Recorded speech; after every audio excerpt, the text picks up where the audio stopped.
イラードリフトジャパン。革新のカーボンベゼル、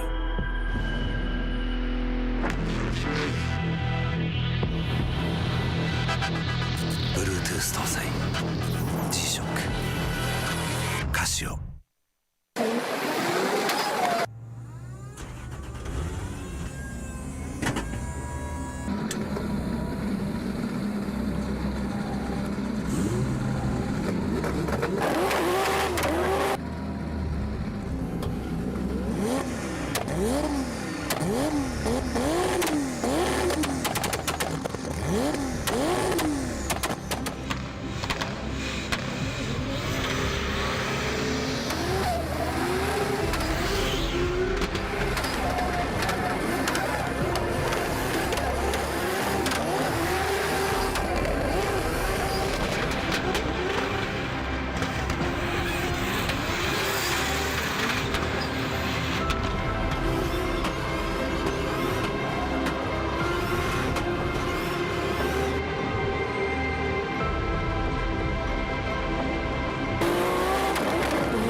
横浜。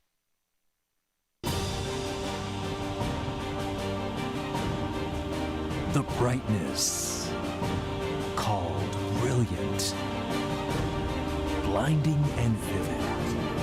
Valentine.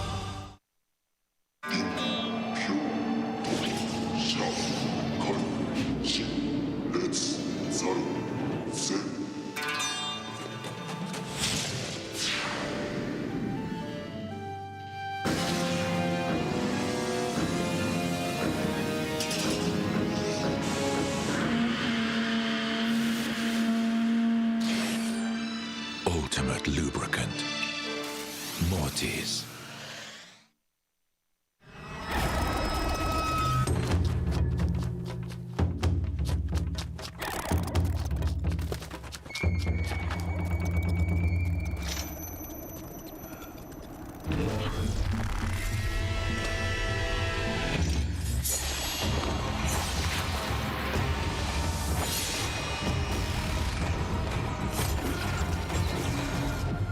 Made in Japan.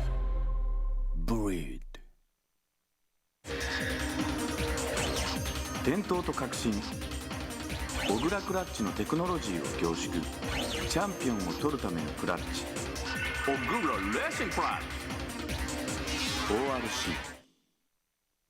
ORC。 究極の静かさと安全性、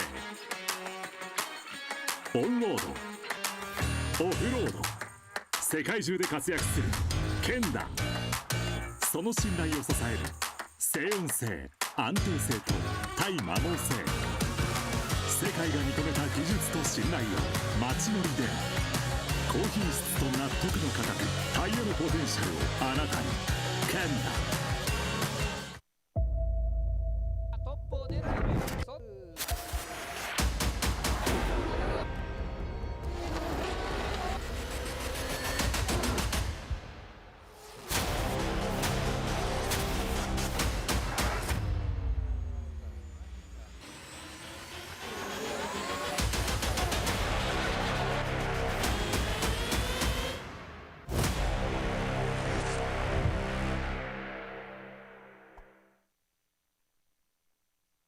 What's up guys, it's Frederick Ospo and I use RSR suspension on all my drift cars.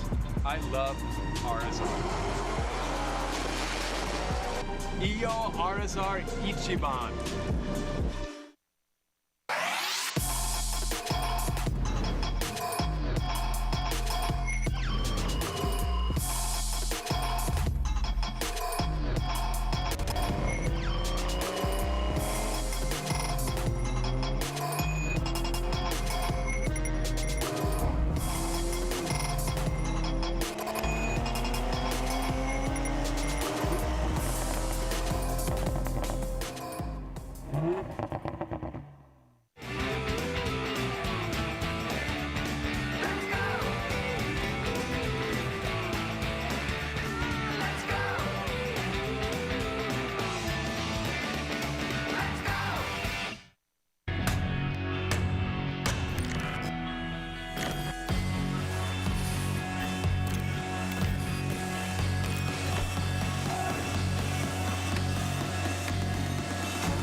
高峰のモーターイベントが3年ぶりに岡山国際サーキットに帰ってくる。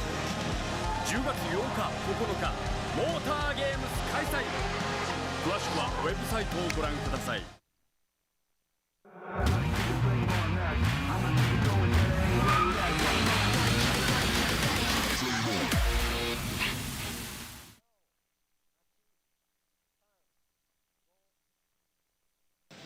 Welcome, Just fans all around the world. Here we are for the Top 32 on the 2022 G-Shock presents Formula Drift Japan Round 4 here at the Grand Snow Okuibuki Park in the Shiga Prefecture. Yes, this place and this facility is very beautiful. As you can see on the screen, there's a track part of it where it's usually a parking lot for the skiing area, or the ski resort that they have during the winter and during the summer and fall and spring, and when it's not snowing up here, they open it up for all of us to be able to come and enjoy some motorsports. They do gymkhana, they do, you know, small other events. Motorbike racing, they do all sorts of stuff. They use, the biggest thing is they have different platforms out here of different parking lots. And now let's go ahead and look at who is in this judging stand right here. There you go, right here to the right. That's Tom Saiba, the Japanese commentator. Next to him is Nobuteru Taniguchi, professional race car driver. He's the guest judge this round and also the guest commentator as well. Next to Taniguchi is our FDJ judge Yoichi Imamura. He will be judging. He's one of the 3 judges in the FD Japan series. So. And as you can see, the light is on Taniguchi, the sun is on him. I mean, he's a true star, you know, and that's why the sun is on him, not on us. And the big thing is, the biggest fans out there we got right now is y'all on the live. We are checking out the live stream right now. We see the audio issue. We're going to get that squared away and fixed for y'all. So right here to the right of me is Kenny Harris. He is a commentator for the U.S. side live stream, and I'm Robbie Nishida. One of the judges will also be commentating with Kenny. This is a U.S. side live stream, and we also have a Japanese side live stream that we just introduced to you guys. These guys right here. So they'll be speaking in Japanese. You can go and check out the Japanese one in the FD Japan YouTube.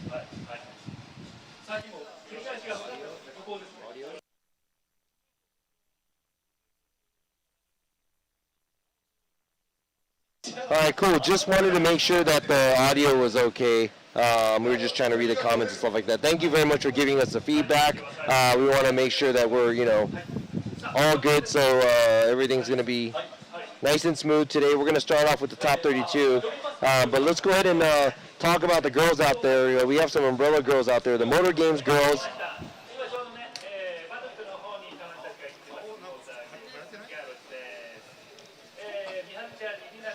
All right, so that's Miharu, Minami, Miori, and Marina.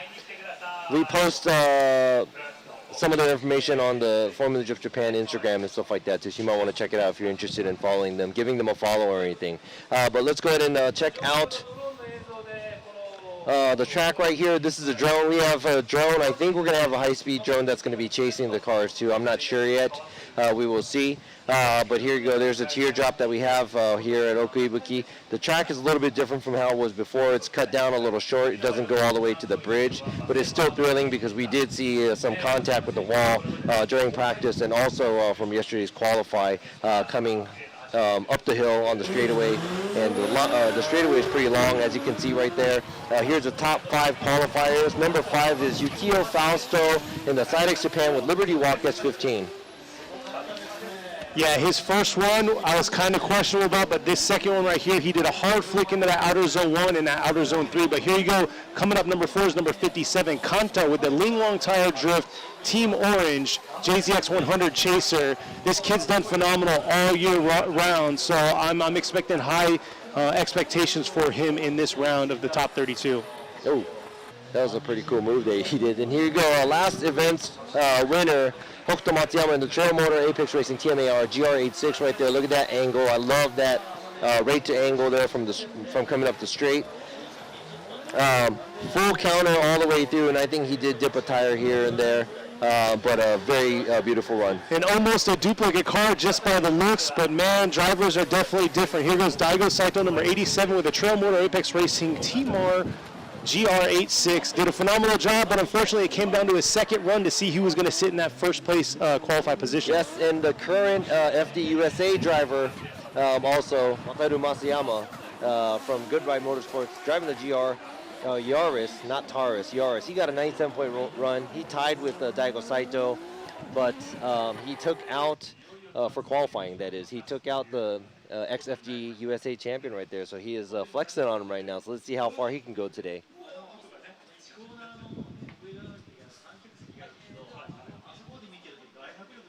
So that was our top 5 qualifiers. Like I said, so between the top 2, they both got a 97 on their first qualifier run. It came down to that second qualifier run on who was going to secure that top spot.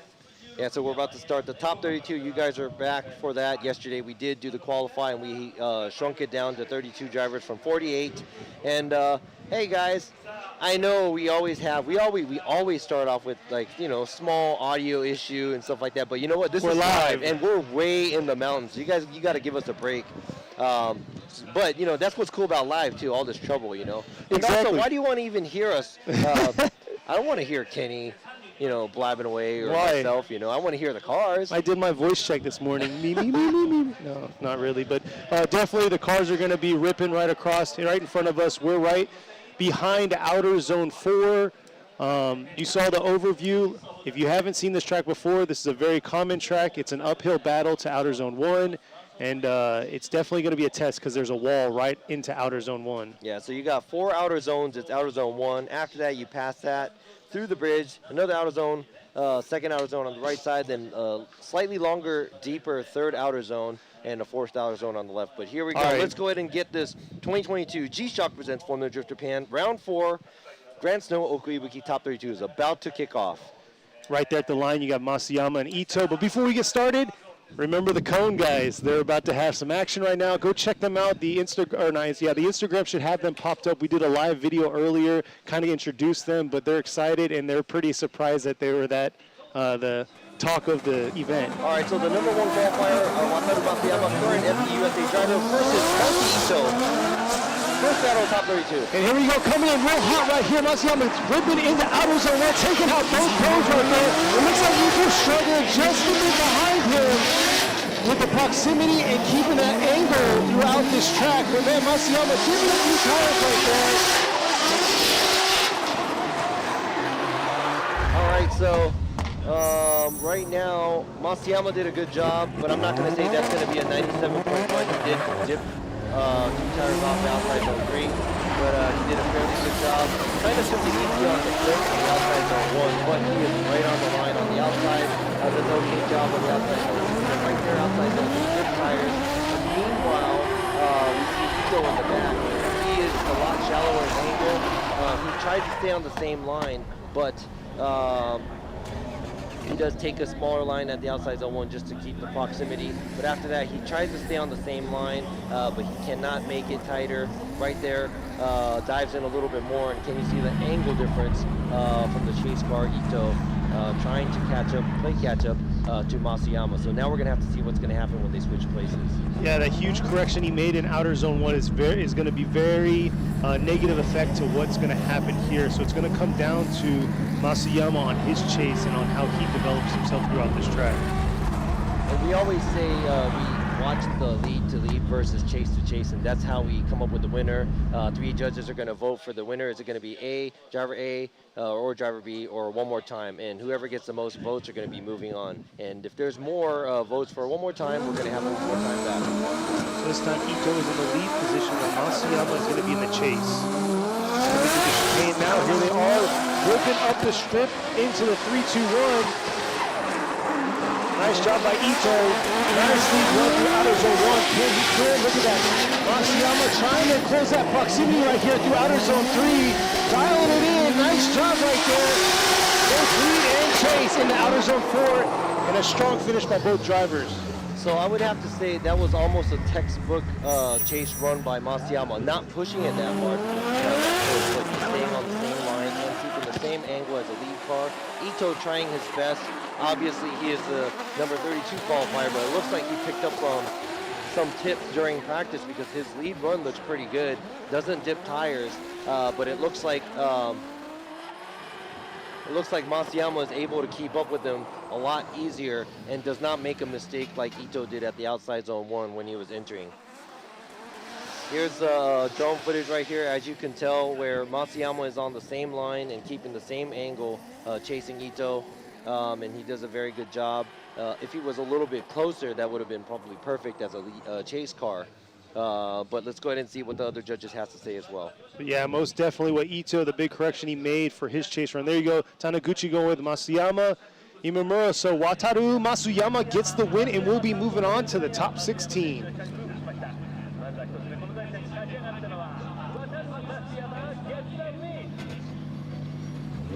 So yeah, right there, you all saw it. Ito made that huge correction in his chase position, and then all Masuyama had to do is just lay down a solid run, no wavering, nothing, and that was pretty, like Robbie said, that was pretty textbook lead and chase run right there.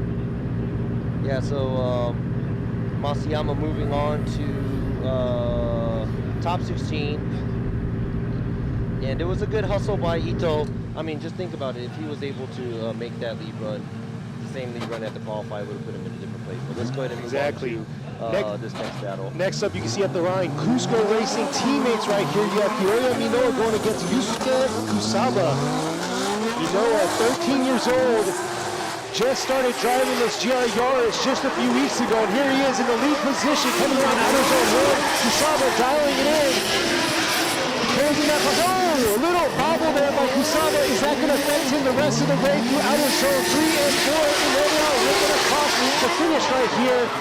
And man, I must say, an interesting fact between these two. I don't know if you guys follow them on social media. If you don't, go follow them. But these two actually play simulator drifting against each other online all the time. I guess, yeah. So look at this, identical cars, and like you said, it looks like a little bit of a longer e-brake drag by the lead car, Minoa, but does a good job at outside zone 1. He does fill the zone pretty good at a very, how can I say it? It's not a very fast pace, but he does a good job. He does what he's supposed to do as a lead car. In the chase car, Kusaba keeps pressure on the lead car as much as possible, tries to match the angle on the line. I like the way he did that, but right here he just did have a small bobble leaving the outside zone 2, but he goes back right on track. Slightly smaller line on outside zone 3 and a little bit shallower, but overall looks like a good battle between these two cars, so interested to see what's going to happen after this first race. Exactly, so Kusaba's going to be in the lead this time while Minoa is in the chase, and I see y'all talking about it, but yes, Hiroya Minoa is 13 years old, coming out here. He just turned 13, last month, I believe it was? Yeah, something like that, last month. So, yeah, he's in the Japanese middle school equivalent. What were you doing when you're 13? Let me know. Seriously.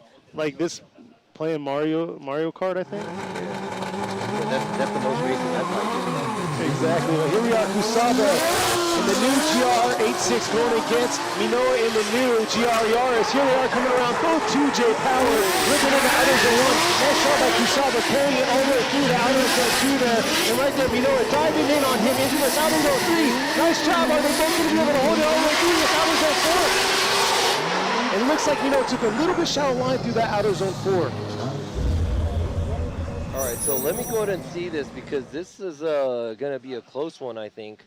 Both of the cars did a good job. Kusaba does a good job. Actually, Kusaba goes a little bit, how can I say it? He hits the cone, tire off, going to initiation, but does a good job at outside zone 2. The right here, Minoa takes a slightly smaller line, but gets onto the outside zone. But it looks like Kusaba does go 2 tires off. So this is going to be a tough one for us to decide. Yeah, Kusaba right there, you could see he was real deep into that outer zone 1, carried it all the way through, got right on it right after that zone. But let's see right here, Minoa got right into outer zone 3, but unfortunately, I don't know if he was able to get all the way out, to that outer zone 4 right there. He's right on that edge of that outer zone 4.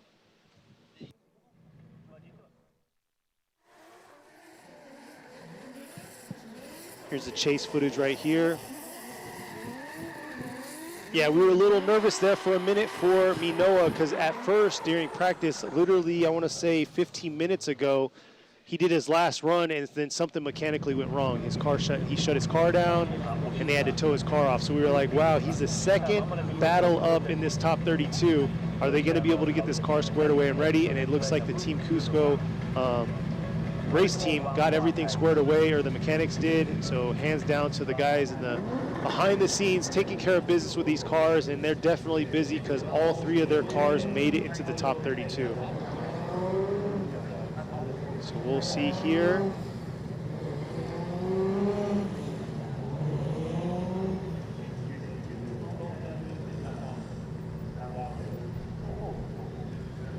See the outcome here, but obviously we all know a Team Cusco car is going to be moving on.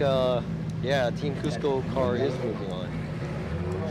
And then their teammates on the other side of the bracket, so if it came all the way down to it, a Cusco final battle. Here you go, Taniguchi going with Kusaba, Imamura going with Kusaba, so Yusuke Kusaba gets the win with Robbie with a one more time. Yeah, I'm not trying to play favor, but I was just talking to the judges too. They think Kusaba's lead was better, and I agree with that because Minoa had a slower pace. But I went down and looked at Kusaba's chase where he made the mistake from outside zone 2 to 3 and had to run a smaller line chasing. But Minoa was okay even though Kusaba went 2 tires off. So I figured that Minoa's chase was better, and he was slightly closer overall. So I was going to give him one more time. But yeah, I understand that they're taking Kusaba's lead run more heavily because of the whole excitement and all that stuff. So, yeah. But yeah, that's the verdict. But good job by the 13-year-old. I think that was a good hustle by him. Yeah, I could have definitely seen a one more time battle between the two, especially how they both had kind of their chase runs had a little bit of a bobble, especially outer zone 4 for Minoa, and then like you said, the transition from outer zone 2 to 3 for Kusaba. But Kusaba got the win, moving on to that top 16. Yeah, so this is what I focus on, I guess, where a mistake is a mistake, and not making a mistake is actually an ability as well. That's it. So that's just my opinion. Exactly. But I'll give you this. Hiroya Minoa has been doing a phenomenal job. He's been making it into the top 32 every single time. He just needs to break that top 32 curse and get into that top 16. So his future is very bright. We already all see that because he's 13 years old, really young coming in the series, moving up from FDJ2. Yeah. So, I mean, the sky's the limit for that kid at this point. He's got amazing mentors between his mom and his dad, both pro drivers.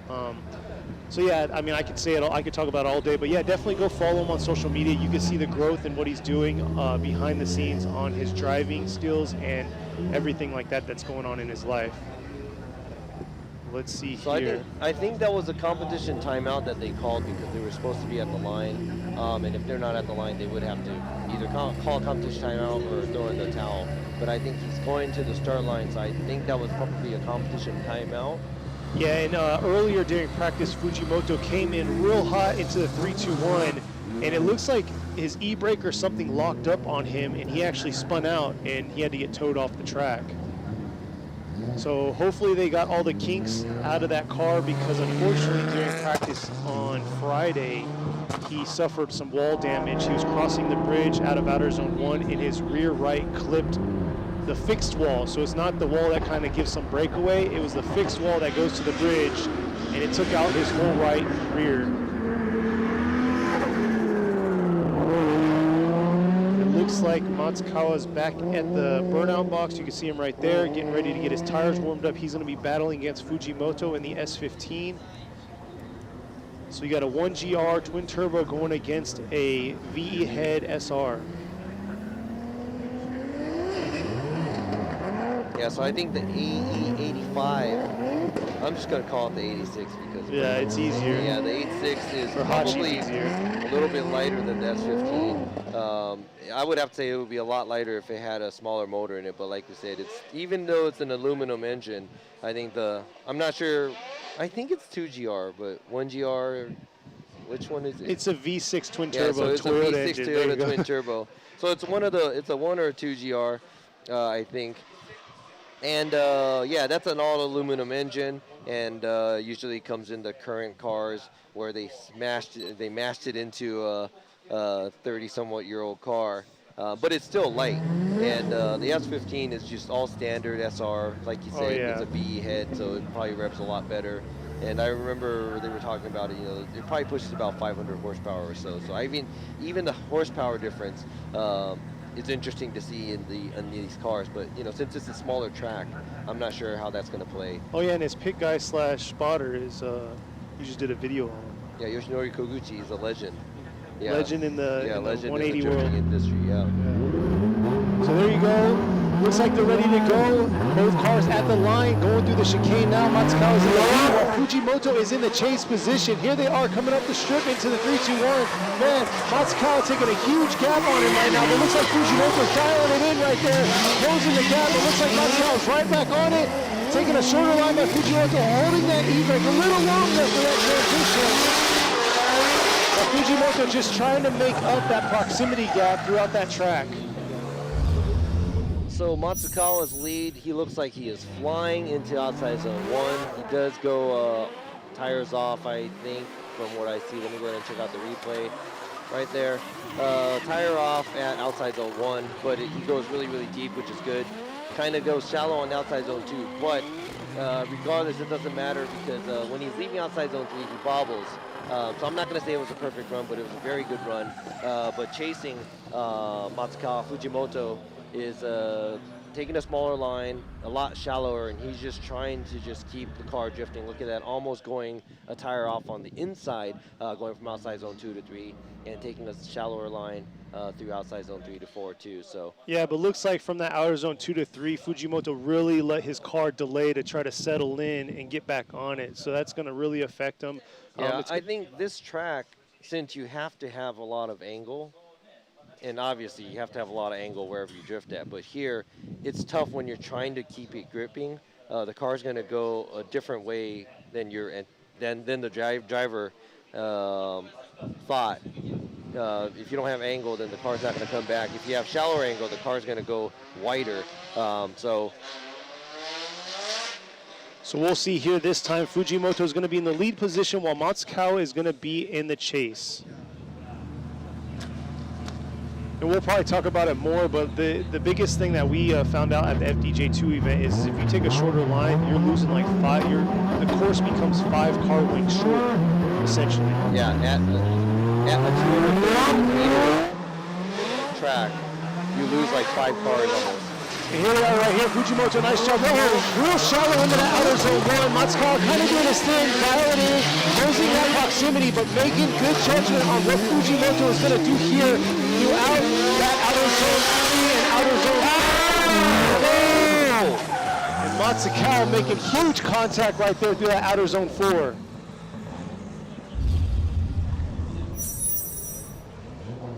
Man, Matsukawa really threw it all out there and put it all on the line. Let's see if this is going to affect him.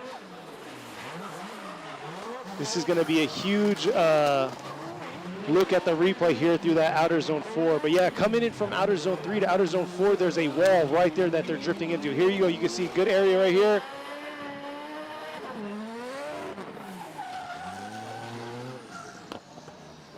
man.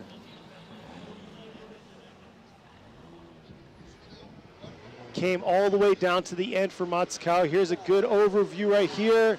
Nice job on that chase position, but he just found himself in the wrong situation, being too close to that wall. So we'll see what the judges have for them.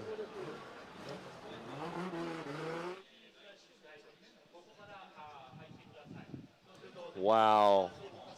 I mean, not to be, or just being dead honest, you know, it was almost an easy win for Matsukawa because of the performance Fujimoto was making on the track. Yeah, so let's see the outcome of this. There you go, Taniguchi going with Fujimoto, Imamura going with Fujimoto. Konosuke Fujimoto gets the win and will be moving on. Unfortunately, Matsukawa, he did a phenomenal job, but that huge mistake at the end right there cost him it. Hopefully Fujimoto kind of gets into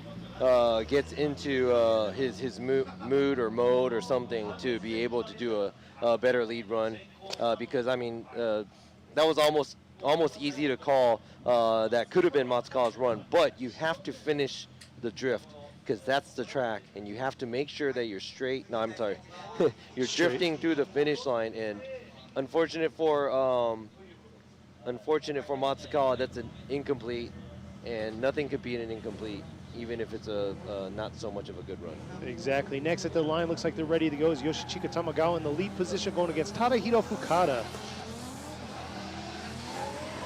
Tamagawa in the infamous JZA 80 Supro going against another infamous car with the JZX 100 Mark II driven by Fukada. And here they are coming around to this outer zone. Look at Fukada diving in right there, but delayed himself. He should have got right back on it, and it would have been perfect proximity, leaving outer zone 3 to outer zone 4. So definitely that huge hesitation by Fukada in that outer zone 3. Oh, it could have been a beautiful tandem at that finish. All right, so let's go ahead and check this out. Tamagawa does a good job on the first half of the track right there. Fills outside zone very good. Fukada keeping pressure, smaller line slightly, and also angling line at outside zone 2. But right here, Tamagawa kind of starts shooting in mid to half of outside zone 3, the later half of outside zone 3. But there was a huge hesitation there by Fukada. Let's go ahead and check that out from the drone view. Overall, looks like Fukada is slightly shallower and a smaller line. And right here, he couldn't kick the angle. He couldn't kick the angle Tamagawa did, so he was very hesitant. And he had to wait until Tamagawa got out the way for him to rotate. So that's a huge delay by Fukada. So that's not going to look good as the chase driver. But now we're going to have to see what Tamagawa is going to do in his chase position while Fukada leads. So yeah, Fukada is going to be in the lead this time. He's in the JZX 100. Mark II, the Tanaba SSR team Dunlop with Weld, while you got Tamagawa in the car guy racing JZA. With a huge wave. Coming in right now into outer zone 1, Fukada in the lead, knocking that cone out right there. Nice shot through outer zone 1, filling that zone. Here he is coming into outer zone 2, but man, Tamagawa, beautiful proximity, keeping it, that pressure. Oh, it looks like a little bit of a lung tap, but right there, moving on. Tamagawa trying to adjust himself to Fukada in the outer zone 3, but looks like Fukada had a huge delay in that outer zone 3 from the transition to outer zone 2. Yeah, that was a huge bobble. That I don't know if there was contact or not. I'm gonna have to go and double check it, but it looked like there was a slight contact, but that was caused by the lead car. And Tamagawa on the same line, keeping the pressure on Fukada. Look at that. That's a good job. It's nice to not be able to see the car when they're coming around the turn, because that's how behind you are in the same line. But after that little tap they had, I mean, Tamagawa pretty much had nowhere to go, so that's that. But Fukada did the whole delay and the bobble at the outside zone 3. Look at this, look at how close Tamagawa is. Very good job.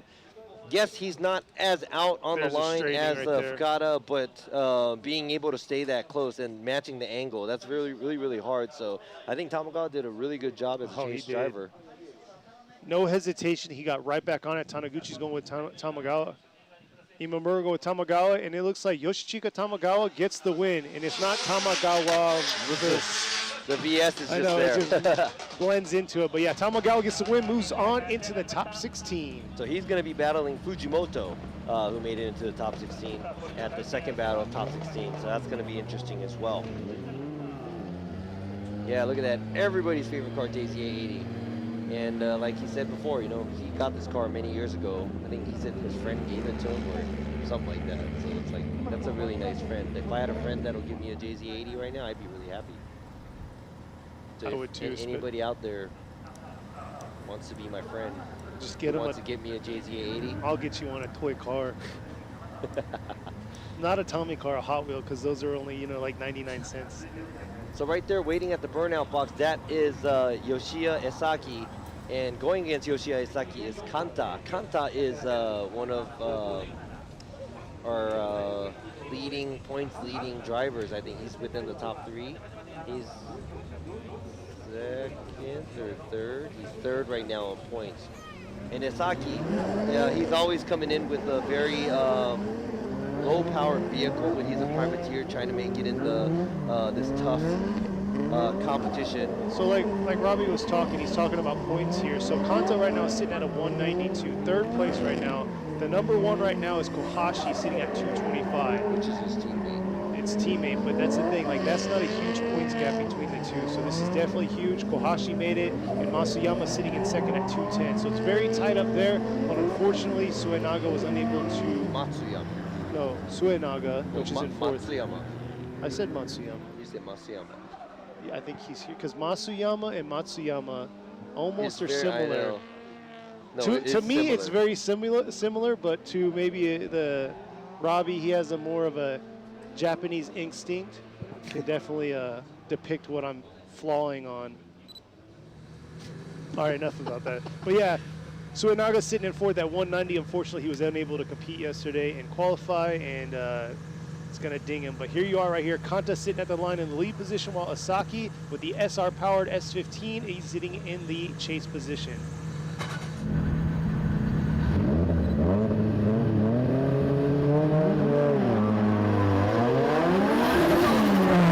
All right, so here we go. Kanta leading Esaki. Here they are coming in right now. Kanta, beautiful job riding that outside line right there. Asaki doing an amazing job making that SR work today here. Look at that, diving in real hard into Kanta. Avoided really bad contact, made a little bit of contact there, but man, Asaki putting it all on the line today in that chase position. Oh yeah, he was on the outside line, not as close as we want to see, but he was trying to do all he can to keep the same angle and line behind Kanta. Now let's go ahead and check this out. Kanta initiating not a huge amount of angle until he gets to the outside zone 1, but he gets right on the line on the outside, right on the line on the outside zone 2, and right here when he does the transition, Esaki should have waited a little bit. He got a little too hungry trying to keep that, or trying to get a little closer to Kanta, and he kind of dove in at the wrong area where he should have flicked the car a little bit harder and waited. So that's a very tricky area where we're going to see a lot of contact and a lot of mischief going on there too. But coming into there, as you can see, Esaki was running a smaller line going to outside zone 3 to keep up or to catch up, and that's what kind of slingshot him into Kanta's lap almost. So he had to avoid the car, and Kanta is able to get back on gas, and he got out of the way. Esaki went into the wall. Yeah, not a huge damage, looks like, so. Yeah, the big thing is Kanta got right back on it coming into outer zone 3. That's the thing that we've seen is a lot of delay from that transition from outer zone 2 to 3. Looks like we have a red flag. I think he probably jumped the light. Yeah, I think Esaki jumped the light. Yeah. No, I believe my mom and dad are watching, so hi mom and dad in Ohio. Thanks for watching. Hi Kenny's mom and dad. Thanks for watching, and thank you for letting us use your son. But no, thank you all the other viewers out there for watching. Yeah, put a shout out in the chat. Let's see where you're watching from. We'll definitely try to shout back out to you guys. I think I saw a happy birthday, and I can't, you know, whoever it is. It was midnight. Yeah, happy birthday. Yes, happy birthday. All right, so now there's a restart. That's one strike for Esaki. We already have round 1 done where Esaki got an incomplete chasing, so all he has to do is just lay down, great lead run, and see what Kanta's going to do behind him. Exactly, we've seen it all here. Tables turn real quick, and here you go, Kanta being real aggressive there from the start to outer zone 1. Nice job. Asaki taking it deep outside of outer zone 2 to outer zone 3. And here you go, Kanta just playing with Asaki right there on his right rear. And man, good job by Kanta keeping the pressure the whole time. He is not giving up just because he thinks he's sitting on an advantage, and that's what I like to see. He's not running the outside line where Esaki is, and he should be, but he gets right back on the outside line, the outside zone 3, and he keeps the pressure on the whole time, so I think he did a good job. Esaki not filling outside zone 4 makes it a little harder for Kanta to run a wider line at outside zone 4. So right there. So overall, I think that was a great chase run by Kanta, and I think we already know what's going to happen with who's going to be moving on.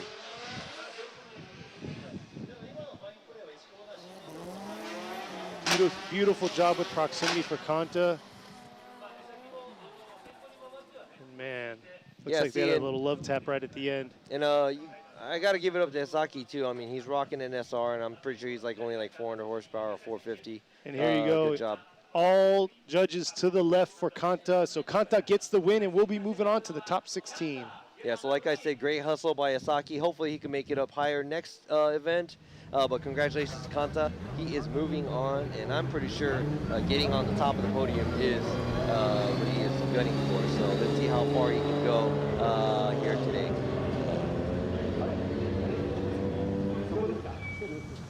Yeah, while we're waiting here, I see y'all out there. I mean, Alabama, Canada, Montreal, UK, Georgia, Atlanta, Georgia. I see y'all out there. I'm scrolling back kind of. It looks like these other two are ready to go. Shinichi Mano going against Kenji Yamada. So Yamada, also known as Jamaken, he got first in qualifying last year. Didn't get to practice on Friday with everybody. It came out here Saturday before qualified, threw some good runs in, but he is number 2. Here they are, Mano in the lead, Yamada in the chase. Uh-oh. Oh, looks like Yamada struggling right there, getting initiation into outer zone 1. And Mano just doing his thing. Nice job filling the zone. Looks like he's right there in the outer zone 3. Just pegging that limiter, trying to make it into that outer zone 4. Wow, I would have to say Mano's lead run, I mean, it looks like he's filling the zones pretty well overall. But we have to focus here on the chase driver. Jamaken does give him a gap. Then right there at the initiation, it looks like he is not able to initiate fully. Fully misses outside zone 1, corrects himself, doesn't go straight, but tries to get back right on track. But look at that, Mano right on the outside line. And from there, it looks like Jamaken is trying to keep the pressure, and yeah, Mano couldn't make it all the way out to the outside zone 4, but he does fill outside zone 1, 2, 3 very good. And Jamaken cannot give him any pressure until he gets to the outside zone 3. And like I said, that sizable mistake that he made as a chase driver at the initiation is going to hurt him. So let's see what's going to happen when they switch places. Yeah, and we're going to say it, we're going to be like a broken record, but that's the thing that we've seen all season long is whenever they flip their roles, the tables all of a sudden turn, and we're like, what? Where did that come from? Exactly. Like earlier, Matsukawa, who would have thought that he's going to go into the wall straight and incomplete? So you never know what's going to happen until the end. So let's go ahead and check this out. Mano's going to be leading now, and Jamaken's going to be leading now, and Mano's right now. Oh. Pylon touch, they're saying. So pylon touch. So you got Yamada, he's with the Larada Club Racing VL, while you have Mano in the Vittor Racing with Chadi Boy Style. So Chadi Boy Style is what, bike style, right? Yeah, Chadi is his bike. Slang in Japan, talking about bicycles. There you go. Chadi Boy. And then Yamada, he's SR powered, I believe VE also head, while you have Mano, he's 2J now, but definitely changed his livery this year. Yamada's had this livery for a few years now, but man, making it happen and pushing that SR to the limit.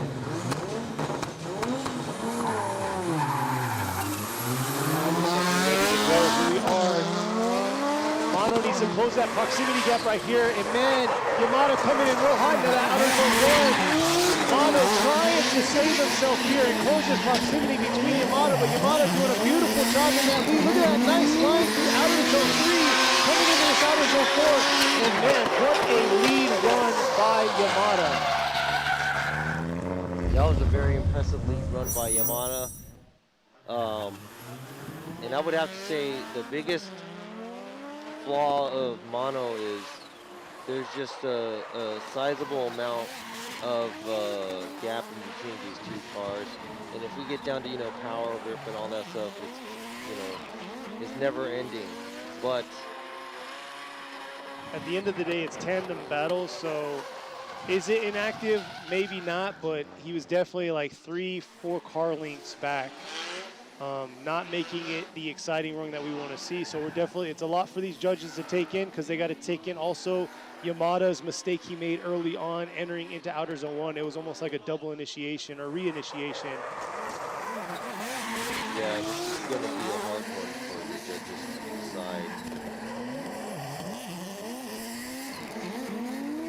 Yeah, Yamada, you can see right there, filling a beautiful lead run, filling the whole zone. So we'll see what the judges are going to say here.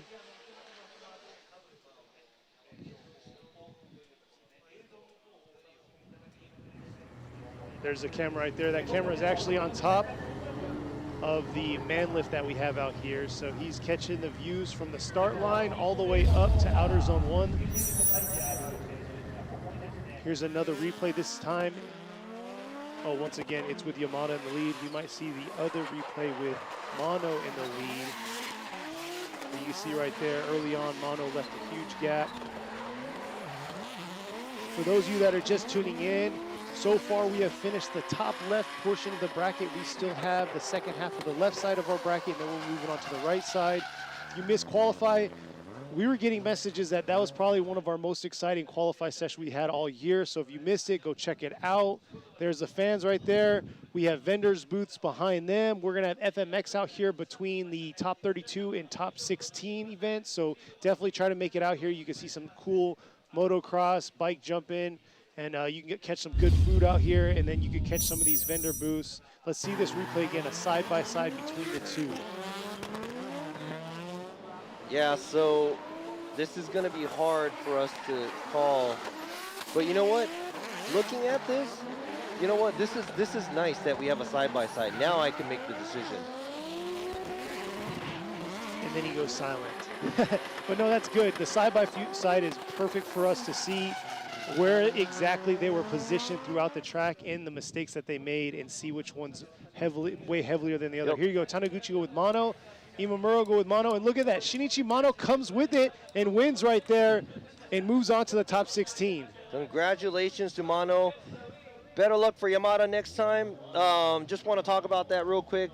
Mono was far overall, more than Jamaken, but he didn't risk, and he was on the same line and same angle. He made no mistakes when he was chasing. Now, Jamaken, when he was chasing, he made a mistake at entry, missed outside zone 1, was smaller line on outside zone 2. And there was a lot of mistakes he made, which made him help him catch up to outside zone 3, to Mono. Then after outside zone 3, he was pretty much side by side when Mono was going through outside zone 4.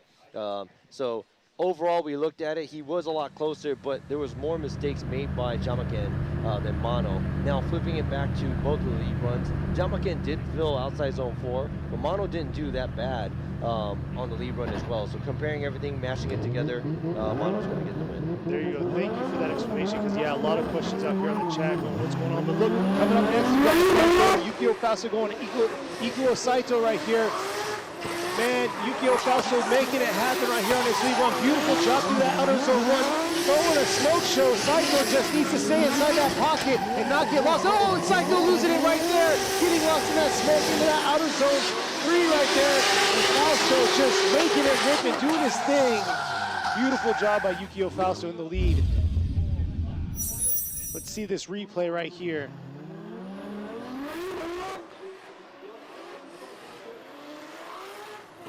Nice job, hard flicking that entry just like he did on his second qualify run that he had. Yeah, I'd have to say this is one of the most exciting runs that we see.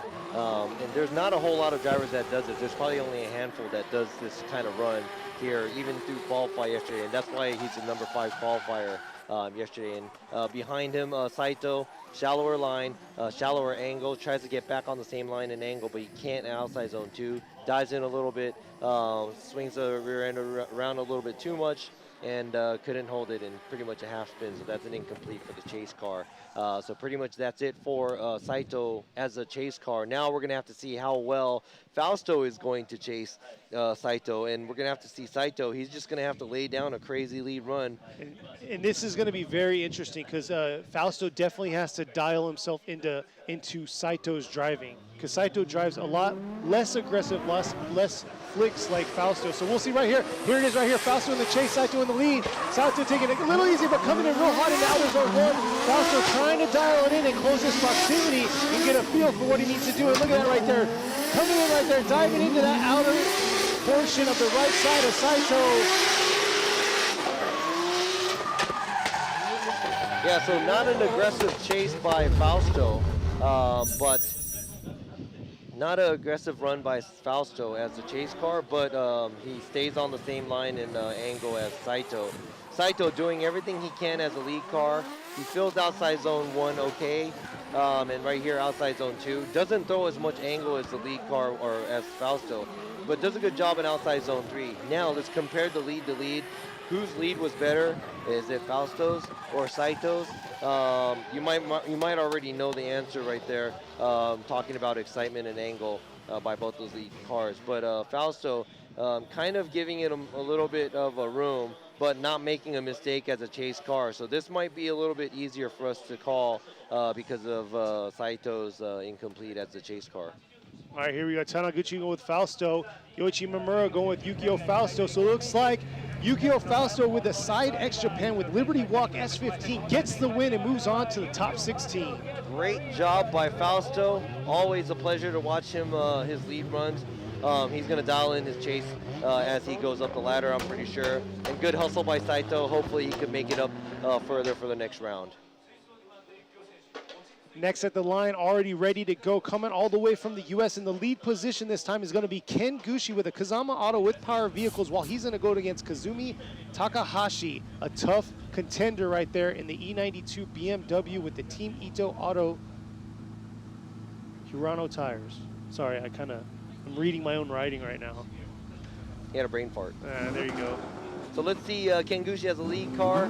Car is very heavy, but he is very precise on the line. So let's see how Takahashi can handle that. There you go, Takahashi coming in right now, trying to dial in. Ken Gushi coming in real hot in outer zone 1, real deep into that outer zone 1, getting right back on it, but man, look at that. Takahashi right there on his fender, coming back around, dialing in, taking a shorter line by Takahashi, and then right there you got Ken Gushi just doing his thing, filling the zones completely. So here we go. That was a very good chase by Takahashi and also a very good lead. And we always talk about it. If the lead run isn't good enough, the chase car is going to have a harder time. So you need a good lead run. But textbook lead run, a tire off right there, but a textbook lead run by Ken Gushi. But Takahashi keeping the pressure the whole time. Slightly smaller line than the lead car, but he tries to keep it as tight as possible. So he's taking proximity a little bit over the line, but good job because it makes it look exciting, and I like it. And no mistakes from both of the cars, so I would have to say that's a pretty good. I'm sorry, there's a small bobble here and there and stuff like that, but no major correction by any of the cars during this tandem. So I would have to say that was a very good job by both drivers. Yeah, we're going to have to see how Ken Gushi's going to do this time on the chase. He has to keep that close proximity, but he has to also fill that outer zone 3, because that's probably the biggest thing I only saw out of it was outer zone 3 didn't get fully filled by Takahashi, which Takahashi is with the TMS Racing Team Cylone Tire E92 BMW. Looks like we're ready to go. Coming in, who's going to make it into the top 16? Man, Takahashi doing his thing, pushing on early. Right there, Ken Gushi closing that proximity gap real quick in the track. Coming to this outer zone 3, diving in real hard right there. That's what I'm talking about. Mimicking exactly what Takahashi was doing in that outer zone 3. What a dive in right there. All right, so now we're gonna have to watch Takahashi's lead run and how he did right here. Right there, Takahashi leaves outside zone 1, smaller line. Doesn't make it all the way out outside zone 2. Doesn't make it all the way outside zone 3. Man, but that proximity. that Ken Gushi put on him right there. Let's see this right here. Swinging back around, transition, and there you go right now, attacking on him right there. Beautiful job. Carrying it all the way through, and man, Ken Gushi hands down, not getting as much practice as all these other drivers that are actually in country, flying from the States, you know, dealing with the jet lag and all that stuff. Robbie explained it. It was hard for him when he did all those years in FDUS. Here you go, Ken Gushi's doing the same thing, competing in the US and out here, hands down to him. That's tough right there. But let's see if that was enough for him to make it into that top 16.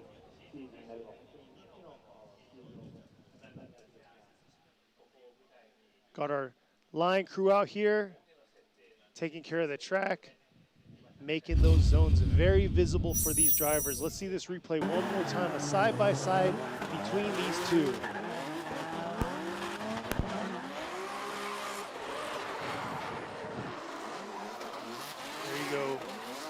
Ken Gushi being a little deep right there on the outer zone 1, but at the same time, you have Takahashi being a little shallow on the other zones.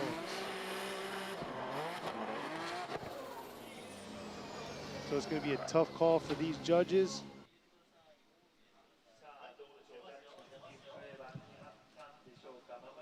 But You know, everybody wants to see it again. I know, that was such a good battle between the two. Very exciting. Here you go, Taniguchi with Ken Gushi. Imamura, there you go, number 21, Ken Gushi coming all the way from the US, gets the win with the Kazama Auto with Power Vehicles, Lexus RC. The short explanation is Ken Gushi's lead was slightly better because he was filling the zones better. And when Takahashi was chasing, like you said, he didn't fill outside zone 3 as the chase car. Now, proximity-wise, it was almost the same, but as a chase driver, Ken Gushi dove in and did that crazy move at outside zone 3 and left outside zone 3 with Takahashi, same angle, same line, even though he was that close. So that was just pure skill, and we have to give the win to Ken Gushi. So congratulations, moving on and closing out the left side of the bracket for the top 16. Here we are moving on to the right side. But I would have to say, man, Takahashi's run, I mean, that was like a super high level tandem, and I would like to see that many times, but I don't think we could sit here and do that many times. Exactly, we have to remember too, he's VR powered too this year. Yeah. So coming in next right there, you see at the line, Daigo Saito getting second in qualify, tied with Masuyama, but the second run it came down to, unfortunately he didn't make it, but got second overall going against Yuji Saito. Yuji Saito just skimming by in the 31st position in qualifying. Yeah, so they're both Saitos. They're not both related though. Yeah, not related, but they're both Saitos. Let's see which Saito can, whoa. Daigo coming out strong here into this outer zone 1, but look at that. Saito behind him, the chase coming in, dialing in. Looks like he's taking a smaller line to close that proximity. And oh man, huge correction. Came in too hot there for that outer zone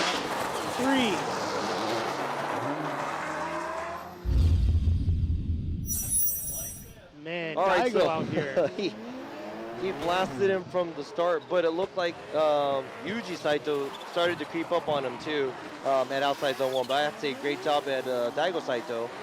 And Yuji Saito has to keep a small line. Then right there makes a very big mistakes and incomplete. But right here, I want to, ooh, that was close. Because Daigo made a huge correction going from outside zone 3 to 4.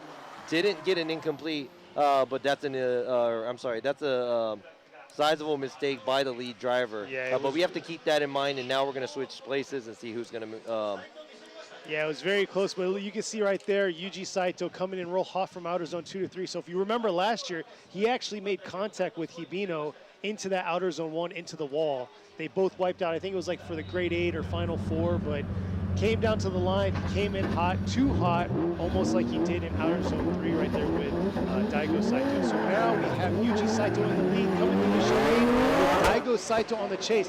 How is Daigo going to dial himself down right here? Looks like he's not. He's going to be right there on his tail coming into that outer zone 1, holding himself back just a little bit. And Yuji Saito still in the outer zones right there. Here he is right now.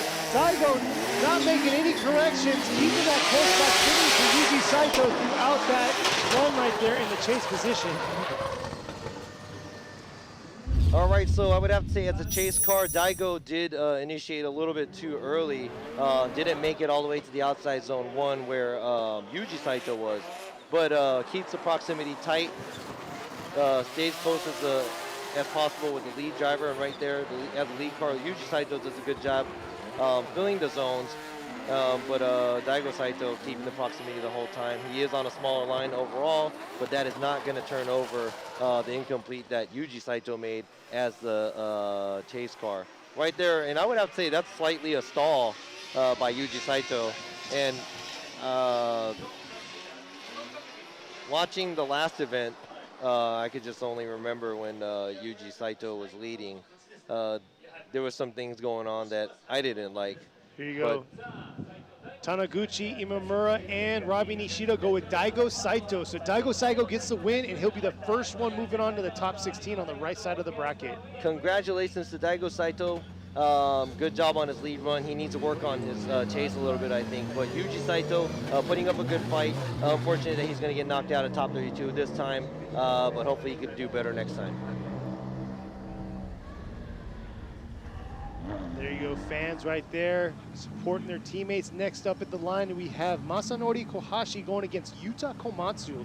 So Kohashi right now currently sitting in first place with points at 225, and then he's going against Komatsu. Komatsu right here struggling a little bit, but still making it happen in his IS. Let's see how he's going to do today going against, right now, the points leader. Yeah, he's the points leader. Pretty sure he's going to want to go up against Daigo Saito after this too, but wow, this is a sizable gap. Oh, wait. Oh. Red flag, okay. Yeah, red flag. I was like, man. He's just letting him run on him. Komatsu was falling asleep on the line or something.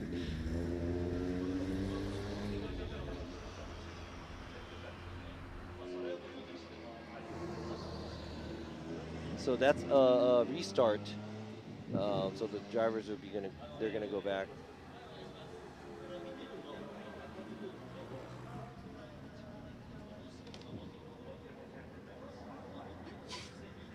Yeah, so here you go, Kohashi making his way back to the start line. Komatsu driving his IS. Headlights look good. Man, this mountain air is getting to me. My allergies are kicking on, so. Yeah, so if you hear Kenny sneeze or, I'll turn the mic off so you don't have to hear me. But yeah, I'm definitely getting tore up out here. But it's beautiful. It's nice out here. The weather's nice. So, I'll take all the heat as long as we can see some good driving and good weather for some smoke shows. So here we go. Until now, we're seeing some good driving. I'm super excited to see what's going to happen and who's going to come on top. So let's see here. It looks like Komatsu's getting a little lead off right here because he saw Kohashi light it up and just look at that, like a rocket moving along right there. Kohashi doing his thing.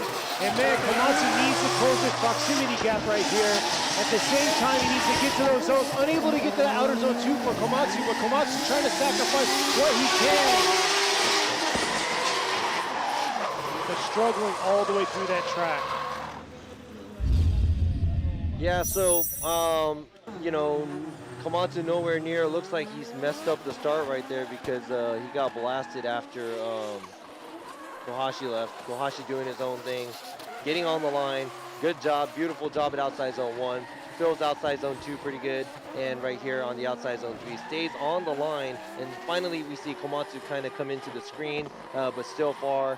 It looked like he totally missed outside zone 1 and had to beeline it going to outside zone. Almost skipped outside zone 2 to get to outside zone 3 to get closer to Kohashi. So now we're gonna have to see them. So now we're gonna have to see how Kohashi's gonna adjust his aggressive driving style, shooting through like a rocket up to outer zone 1. He's gonna have to adjust himself to Komatsu style, where he's coming in more graceful into that outer zone 1. Because like I told you all before, and you can see it from the film, look how their car's kind of tilted right there. That uphill battle, if you're used to charging every time, it's a huge adjustment to make right here. And look at this right here, Kohashi early on right there on Komatsu, but able to hold on right there deep into that zone, mimicking exactly what Komatsu is doing right there, transitioning back, trying to dive in a little bit harder right there. Komatsu dipping 2 tires, and right there, Kohashi right on that nice climb, mimicking Komatsu. All right, so Kohashi does a good job. A lot more proximity as the chase car than Komatsu. Komatsu doing his own thing. It looks like he makes a sizable mistake, leaving outside zone 1. Throws in good angle, keeps it. Tire off there. But right here, he looks like he had to straighten a little bit, going to outside zone 2 to fill that zone, but does a good job around outside zone 3. Dips the tire there as well, but Kohashi not letting him go at all, and there you go. That's the end of that battle of Kohashi and Komatsu.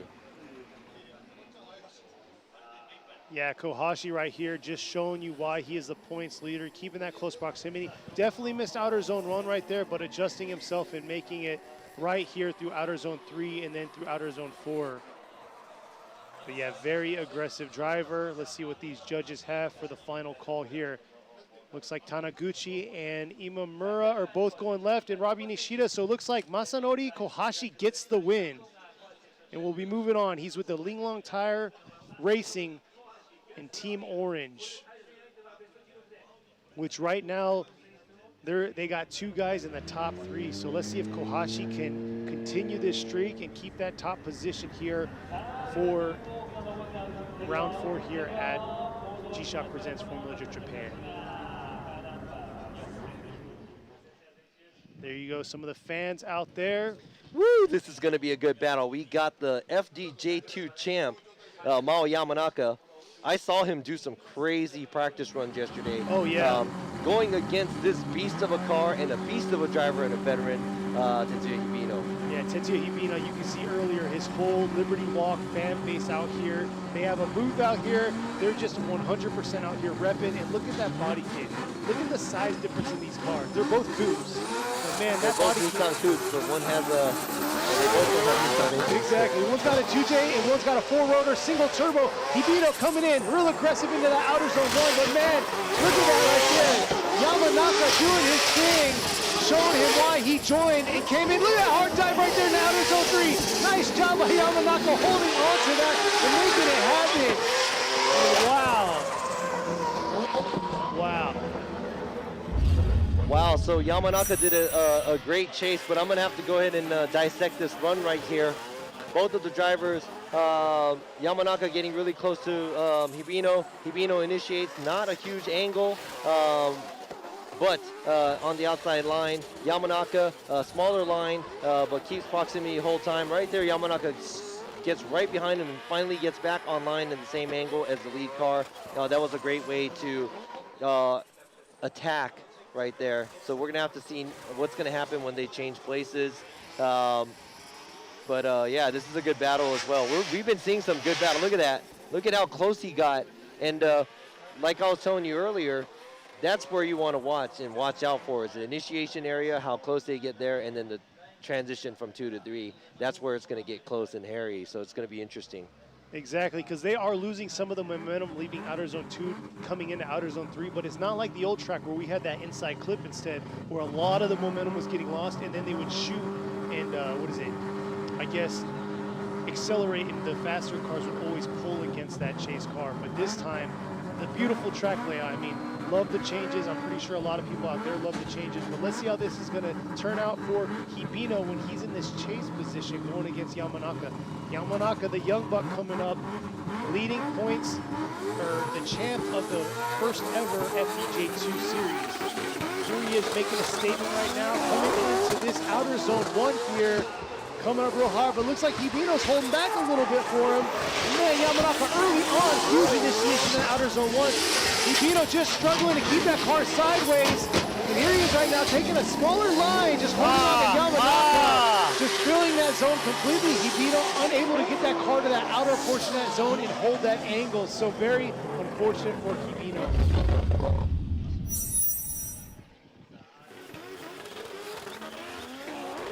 Man, so this is a good example where the car is still in the, they just built it. It's a brand new build, and I think they're slowly developing it. And I think the car is not fully ready for a battle because he's able to keep his angle if he has nobody to chase. But right here, Yamanaka does a great job on the outside line as the lead car.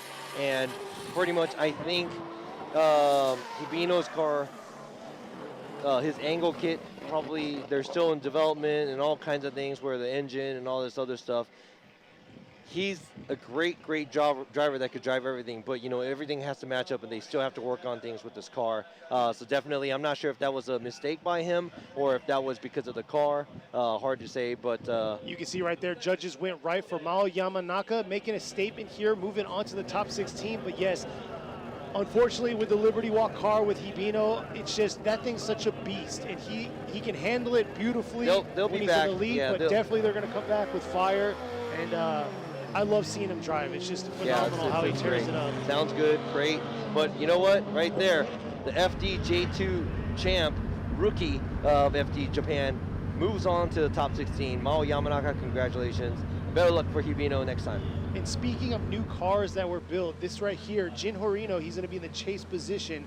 Newly built, developed car. You can see the VR sticking up a little bit out of that hood right there in that S14 going against The new build for this another season. new build for this season, Kodai Sobagiri in his GR86 with their own developed body kit. Yeah, and that thing is 2J powered. Pretty sure he's not worried about power here. But Reno, 38. Exciting to looking forward to see what's going to happen right here. And here they are coming in, looking like Carino dialing in a little bit here late in that outer zone one. But he has to close his proximity to Sobagiri coming around this outer zone 3. Sobagiri doing a beautiful job filling that zone, and filling all the zones, but it looks like Carino just struggled to really dial it in and close his proximity gap to Sobagiri. So there was a small gap by these drivers, but it looks like Harino tries to get right on the line where Sobagiri is. Sobagiri does a good job in outside zone 1. Harino takes a slightly smaller line at outside zone 1 and 2.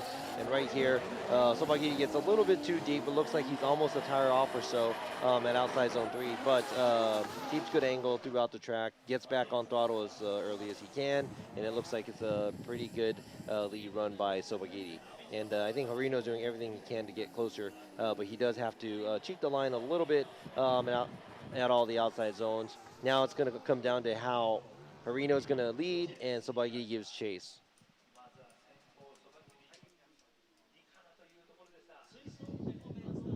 So here we are, the tables are now turned.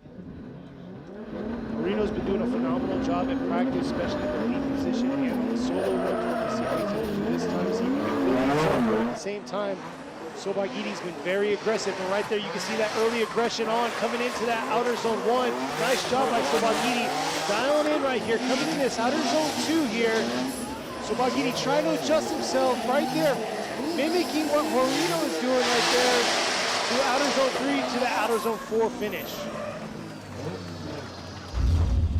All right, so overall, I would have to say Sobagiri looks like he is on a smaller line to chase Harino, but he has proximity.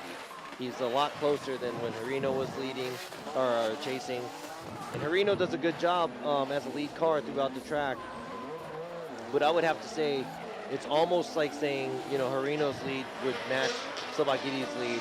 Now, how about the chase? Exactly. Because I think Harino was on a smaller line, even though he was further behind as well. And I think right here is a good example of everything comes down to how close they were versus, that's not the only thing we're looking for, but looks like Sobagiri was a little bit closer than Harino overall as a chase car. We'll see what the judges are going to say here for the results. And this is going to be the last battle on the right side, top portion of the bracket. There you go. Taniguchi going with Sobagiri, Imamura going with Sobagiri, and Robbie Nishida going with Sobagiri. So Kodai Sobagiri moves on to the top 16 and gets the win. Congratulations to Sobagiri, a young driver again with a new car, GR86, moving on to the top 16. He's going to be battling another young driver and veteran, the rookie FDJ2 winner Yamanaka at top 16. Now Harino, we were talking about him, I was talking with him earlier, and he was finally able to qualify this year because he's been having trouble with car issues and all this other stuff, but he finally made it into it, and now he made it to top 32, had a battle, and now he's going to probably take one round by one round, so hopefully he can come back stronger next round. Exactly, because that's a huge build right there, throwing that big old VR and that S chassis right there. But Yeah, we saw him at the FDJ2 event last weekend here, which if you want to check that out, it's also on the YouTube channel. Check the archives. You'll see it, FDJ2, Okuibuki. It's round 4 for them also. It was actually a different track layout from what we're doing here today, because this right here is the well-known setup that Formula Drift Japan hosts out here at Okuibuki. So go check that out. But yeah, we were talking to him, and he says, yes, there's a lot of issues, but that's any typical brand new builds. There's a lot of issues usually in trying to figure them all out. So it looks like he's getting better and better, but we'll see him next round to see how he's going to do. So speaking of the next round, let's move on to the next round of the top 32 battles. The leading is going to be Hokuto Matsuyama, which is a winner from last round, and he's currently second in points in the series. Giving chase is car number 86, Kenichi Takashima, in the JZX. He qualified 30th, so he barely made it by. Hopefully this morning's practice gave him more confidence as the lead car and the chase car to see how they're going to do. Now, you know Matsuyama's driving style. He's like a bullet. So. His Trail Motor Apex Racing GR86 in the lead right now, coming in real hot. Nice job through that outer zone 1, able to carry through. Little slight adjustment there by him right there, coming into outer zone 2. Swinging around, dipping a tire through outer zone 3, but man, not a bad job by Takashima right there in the chase position. All right, so I thought it was these TMAR cars don't make mistakes, but looks like Matsuyama did, leaving outside zone 1. He got a little shallow going from the outside zone 1 to outside zone 2 zone right here. Let's go ahead and check that out on the replay, but he does a good job building outside zone 1. Takashima on a smaller line, and the bobble that Matsuyama made didn't let him go all the way to the beginning of outside zone 2. But I would have to say Takashima trying to keep the proximity. He's not on the same line overall the whole time. So it doesn't look like this bobble bothered Takashima, like right here, if you can see. Not a huge effect there. Takashima misses all the outside zones. And I think that might be like a tire dip for Matsuyama at outside zone 3. But overall, great job by the lead run. And Takashima just trying to keep the proximity. Now, let's see how he's going to do when he's leading Matsuyama. Yeah, Matsuyama, like you were saying, he won last round at Sugo. Then he turned around and went to another series, won their round, and here he is today. Yeah, he won round that they just had in between. So yeah, back-to-back podiums there. And here he is coming in the chase this time. Takashima doing his thing, coming into that outer zone 1, holding on, just trying to fill the zone completely. Looks like he was real shallow there, but man, whoa, man, the attack. Look at that right there. The vehicle control he had through that outer zone 3 was unreal.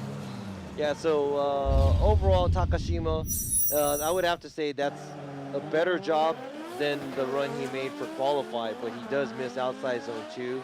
And Matsuyama keeping the pressure on the whole time, staying on the same line as the lead car. Good job right there, keeping it tight. Even though he got thrown off at the outside zone 2, not going all the way out, he attacks.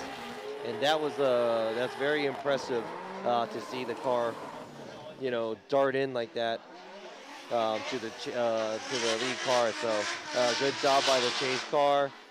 And this might be a little bit more. Look at that right there. Yeah. Able to adjust himself, diving in and then able to adjust himself to stay on throttle. Because a lot of these cars, you see them, they'll dive in and then they'll decel, and it's like, oh wait, I didn't mean to come that hard in. Check this out right here after this. Oh, look at that. And just right on it. Yep.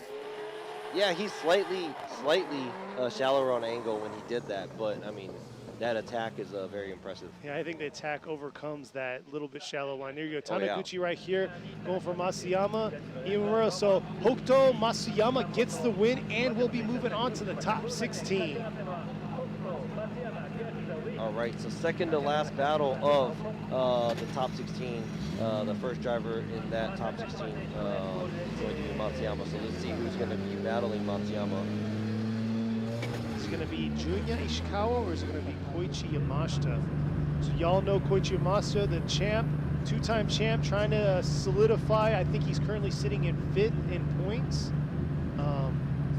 So he definitely needs to make up for it here. He's been doing a phenomenal job, but man, he's going against a tough contender. Junya Ishikawa, these guys have faced each other multiple times. in crazy battles. So we're going to see how it's going to go. Ishikawa's rocking a brand new GR86 build, but it's still powered by their 1GR turbo, V6 turbo engine. And here they are coming in to this outer zone 1. Ishikawa in the lead position right here. Nice job there. Ishikawa trying to hold through, but man, Yamashita right there, not letting go. Keeping that close proximity. Here's the transition, that dive in. And look at that. Nice finesse by Yamashita into that outer zone 4. And a beautiful finish. All right, so that was a really nice proximity by both the drivers, and as a lead driver, it looks like Ishikawa does a good job driving through as a lead car, doing what he is supposed to do as a lead car. And right here, outside zone 1, right on the line. Yamashita not giving him any space, not making it all the way out to outside zone 1 and outside zone 2, but keeps the proximity and the pressure on Ishikawa and finishes off. So I would have to say both drivers did a great job as their positions. Now they're going to switch places, and we're going to have to see how well they can do in the other position. And there you go. You can see right here, Yamashita dive right in and not let go. Accelerate, accelerate. Keeps that close proximity all the way through outer zone 4 in the finish. So we're going to see here what the strategy is going to be for Ishikawa. Is he going to just dive in, keep that close proximity all the way through, or what? But I know he has a lot of faith in Yamashita's driving, because that right there is the 2-time champ, back-to-back. So when you have a really good driver in front of you, that puts a lot of faith in how you're going to do in the chase position. But let's see how he's going to do. It looks like Yamashita's taking a huge lead on him right now. Ishikawa's got to really close this proximity on him. Coming through this outer zone 1. Yamashita laying it down right now through outer zone 2. Wrapping it around to outer zone 3. And Ishikawa trying to close the proximity, struggling a little. It looks like he just gave him a little bit too much throughout that track. I mean, there was no battle right there because both the cars were too far. Now, right there, it looks like Ishikawa was cooking the tires when he was leaving the start. And pretty sizable gap. And I'd have to say Yamashita's not trying to run away. He's not as deep as an angle as a lead car, but he's right on the outside line. And Ishikawa just doing everything he can in his power to get as close as he can. But I would have to say, you know, that was almost a no battle by Ishikawa. Yeah, it's definitely going to be tough for him. His teammate Matsukawa already got knocked out, so we're going to see how he's going to pan out going against Yamashita right now and see what the judges have for him. Coming all the way from Hiroshima Toyota, Team Droopy right here. There you go. Yamashita gets one. It looks like Koichi Yamashita is going to get the win and move on to the top 16. Congratulations to the 2-time champ. Tough luck for the new vehicle, the GR86, driven by Ishikawa. But I'd have to say, you know, coming in with a brand new car, qualifying 14th and making it this far, putting up a good fight with the champ. Great job by the young driver. Hopefully he comes back stronger next time. But let's go ahead and move on to the second to last battle of the top 32. Here we go, number 770, Yoshitatsu Kaneda in the Cusco Racing GR86 is going to be going against number 46, Yasuhiro Takaki.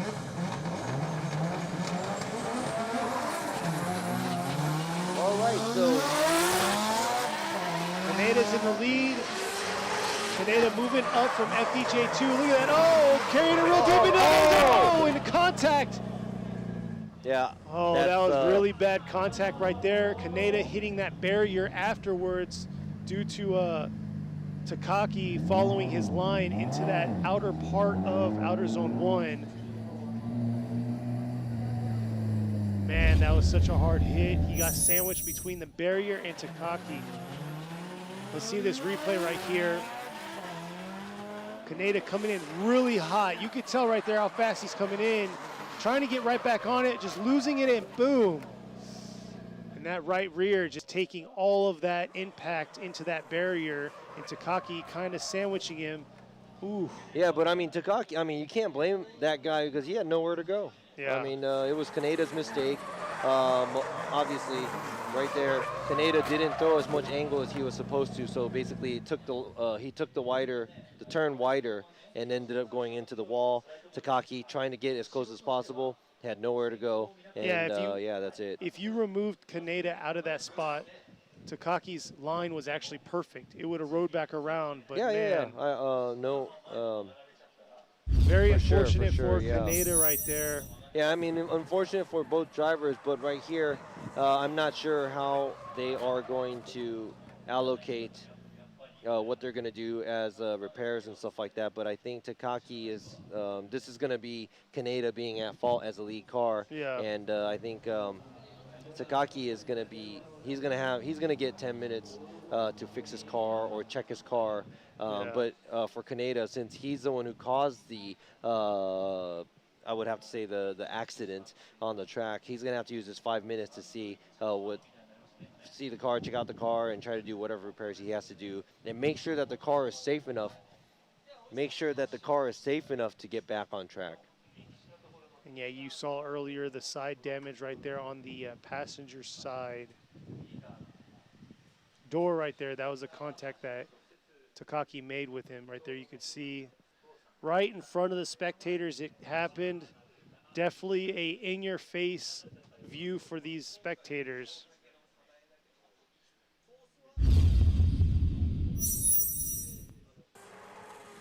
Yeah, we got the tow truck coming out. Here you go. Here's another replay.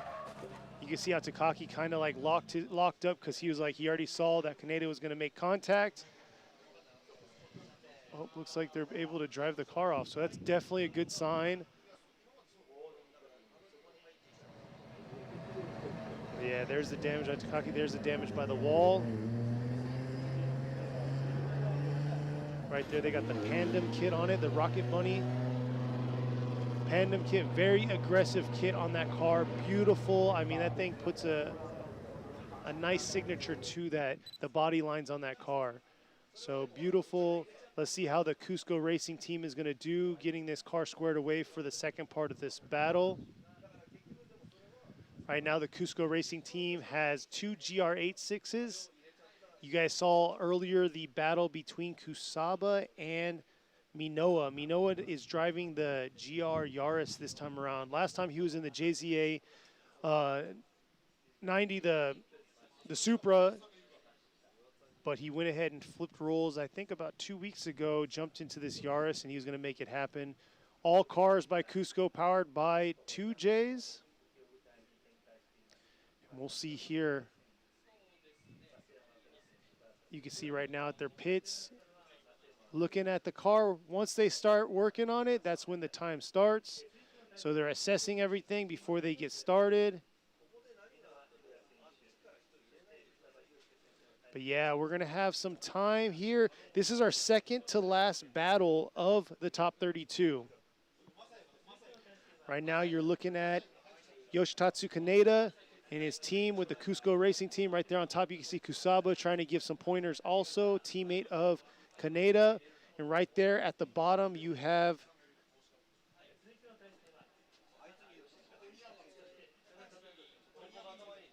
sorry, you had Amagai down there. I was just trying to make sure. And then Robbie, you got him having side conversations. No, we were just talking about some of the rules and how they're supposed to take everything out, and I had to radio in some stuff. Okay. But yeah, there you go. These guys know where the camera's going. And they're following it really well. I'm not, because I'm way over here. Yeah. And but no, if I'm like this, then Kenny, you can't see Kenny. Exactly. There you go. So no, we were pretty much talking about the Cusco team and the different cars that they're bringing in. And there they are right there. Looks like their time is starting now. They have 5 minutes to square the car away, but hey, the car driving on its own, that right there is already a good sign. Yeah, that's a good sign because, like we always say, you never know what's going to happen until they switch places. So yeah, checking out the comments going on right now in the chat. Looks like nothing too crazy going on. Yes, the High Ace, it's actually diesel powered. That's our quick tow vehicle, but we also have a flatbed tow trailer out here too. And we actually drove the High Ace here. We did, and it's very rough ride. No, I was sitting in the back on the way home from FDJ2 last weekend. Here's the replay of the contact that was made. But yeah, riding in the back. Oh, oof.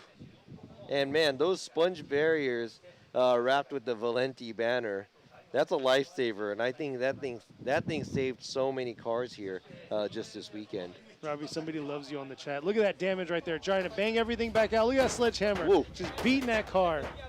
Man, that's so painful to watch. Yeah. Hey, that's a brand new chassis too. Hey, and I love you guys too, by the way. Thank you for the comments. And that's the brand new Rocket Pony Tandem kit. So hey, if you got a GR86, that kit literally puts the icing on the cake for the look of that car. That's a lot of tape. And then somebody says they like me a lot, so at least you're getting love, Robbie. I'll take that I like you a lot. It's good enough for me. 3 minutes, 22 seconds left on the clock for this team to score it away. You can see in the background the other sponsor, Boozy, that you saw the Liberty Walk kit in the background right there. Kaneda's still in his car, ready to make it happen to finish this battle between Takaki. Yeah, so Kaneda also a runner-up of FDJ2. He did a phenomenal job because, you know, he did qualify sixth yesterday's qualifying, and this is a brand new build for him to pilot. And, you know, some mishaps happen, but at these times, even though, you know, it doesn't look so good for everybody, you just can't give up. You never know what's going to happen at the end with drifting. So I wonder what, I think Takaki's just back at the start. No, that duct tape job though, yes. Hey, but you know what? That's kind of cool to have. A lot of the drivers, you know, in teams, they usually have the matching color duct tape as their car. Oh man, they're cutting more. Chopping away. You know what? Maybe. And you know what? This is the reason why all these cars are cut up is because there's walls in the U.S. especially, and they just started to cut things off, so it's easier to fix at times like this where you don't have to cut off. There's less body on it, so. And just a reminder, this is a brand new GR86 at the beginning of this year, it's a brand new car. So. To the mechanics, they're just kind of like, I don't care. The mechanics are probably having a good time right now. Yeah, they're like, yo, I've been dying to do this. Let me beat it some more. Break the windshield. What? That's a good sign, getting the car squared away. Oh, hey, I think they have that socket that. The new one, what is it? Usaba told us about. Yeah. It starts with an all the lug nuts are in the socket, so you can just kind of, you know, Zap boom, them boom, on boom, quick. boom. That's pretty cool. NASCAR style. And it looks like there's a little bit of time left. Yeah, I think there's a minute left. So hopefully they could use up the whole 5 minutes to make sure that the car is okay. I mean, I don't know if they checked alignment. Is that okay? I was just thinking like, that. Hopefully alignment, but it looks like Takaki Takaki's actually back in his pits. He's probably, you know. in the water break, you know. Looks like the rear end of the car is coming down, so hopefully everything is okay on his car too, because from this angle, I couldn't tell, you know, if he had any kind of damage on the car or not.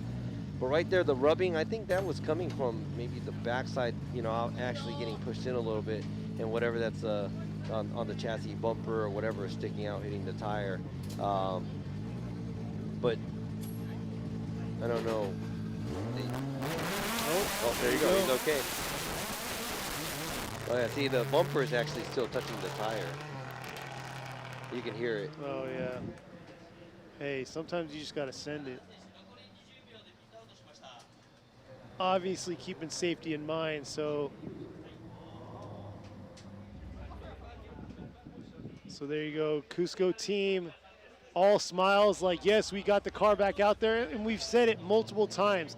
Anything can happen when the tables get turned. Yes, you saw the initial contact right there, but now let's see what Takaki's gonna do in his lead role while Kaneda is here on the chase.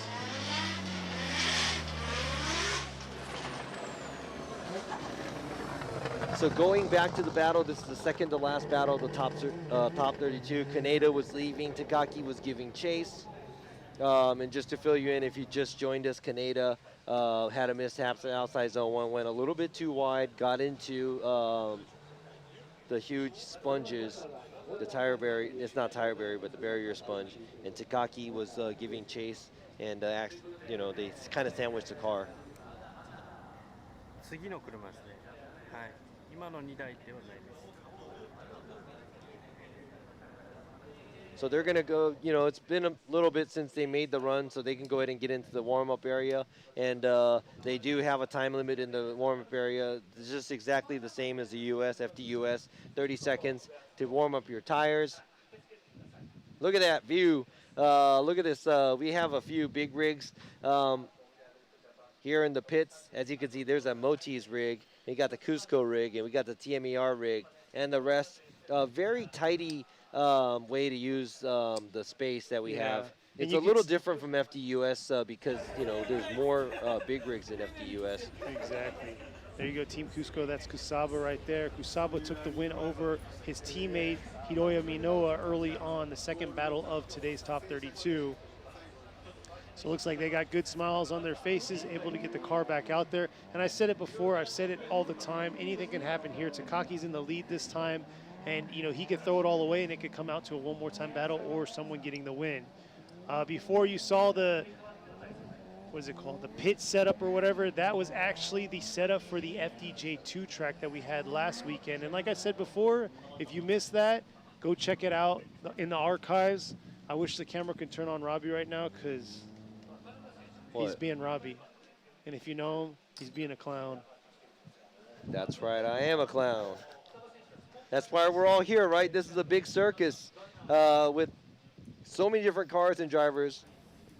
And I guess we don't really have any international drivers this round, right? You are right. Well, I mean, Fausto. Oh yeah. Fausto. Well, I mean, Ken Gushi's Japanese, but he's, you know, born and raised in the or born in Japan but raised in the U.S. and he lives there. Fausto. Yukio Fausto is originally Brazilian. So let's go ahead and check out the second battle of Takaki and Kaneda. Takaki is in the lead position in his 180 SS going up against Kaneda in his GR86. Man, Takaki taking out all those cones coming into outer zone 1 to outer zone 2. Nice transition here through this outer zone 3. Dipping a tire, so Kaneda keeping that post proximity to him all the way through. And man, that's going to be tough to overturn with that kind of a lead run because, man. Yeah, I think Kaneda did everything he can to stay as close as he can with Takaki. But at the same time, I'm not going to say Takaki's lead run was the best because he does leave outside zone 1. He hits both of the cones, so he's pretty much tire off at the initiation. Leaves outside zone 1 a little early, but the rest of the track, he does a good job filling the outside zones. And he throws good angle, and it looks really exciting, which is great. Kaneda trying to keep the pressure, but he's not as close as he probably wants to be. But at the same time, if we're going to go back to talking about the lead run that Kaneda did, there was a huge mistake, which caused the caused the damage on both cars. And yeah, this might be an easy one for us to call, but it's an unfortunate turnout for Kaneda.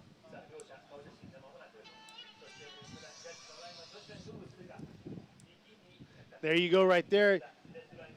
Yasuhiro Takaki gets the win, and we'll be moving on to the top 16.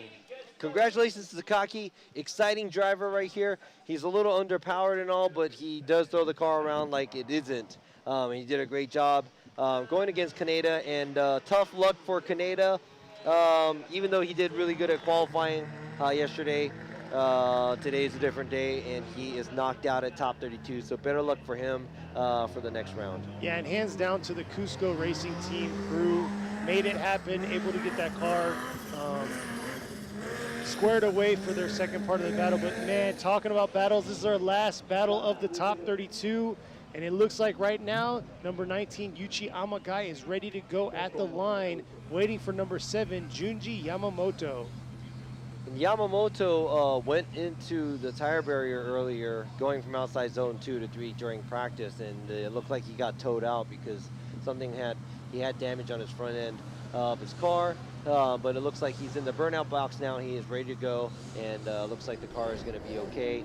And Amagai patiently waiting, and Amagai is going to be giving chase. Yamamoto is going to be leading. There you go, you see that tape. That's probably whatever happened at the practice for Yamamoto. But Yamamoto, he qualified 11th, and I'd have to say this might be the best I've seen him drive. And he looks like he's ready to come swinging. Oh, yeah, he stepped it up. Here you go right here. Both cars 2J powered. Let's see how they're going to do. But like you said, yeah, Yamamoto stepped it up and he's been very aggressive, but not only that, he's carried that aggression all the way through the track. Before, he's always thrown hard flicks, but not able to carry it all the way through. Here he is in the lead position, going against Amagai. Amagai's a very aggressive driver too. Let's see how he's going to do. Coming in right here to outer zone 1. Nice job by Yamamoto right there, carrying it through the outer zone 2, then here into outer zone 3, and Amagai trying to stay on him and keep that close proximity. Taking that shorter line right there through that outer zone 3. All right, so not a perfect run by both of the drivers, but I'd have to say Yamamoto does a good job at outside zone 1, 2, and when we get to 3, I'll talk about it. Let's go ahead and focus on the 1. He does okay at outside zone 1, but Amagai takes a very smaller line at outside zone 1, tries to get back on the same line at outside zone 2, but right here Amagai also dives in a little too much outside zone 3, but at the same time Yamamoto doesn't fill outside zone 3 all the way and kind of leaves outside zone 3 a little early. So I'd have to say slightly sloppy run by both lead and chase drivers, but both of the drivers making small mistakes here and there. We're going to have to see what's going to happen when Yamamoto gives chase and Amagai leads. Yeah, this is going to be interesting this time around. Amagai has to throw a solid lead run, filling those zones.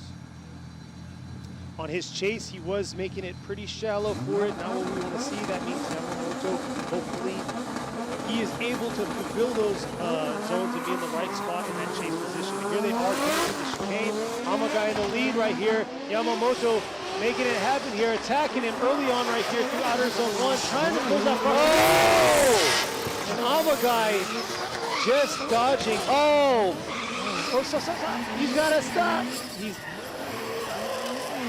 Oh, no.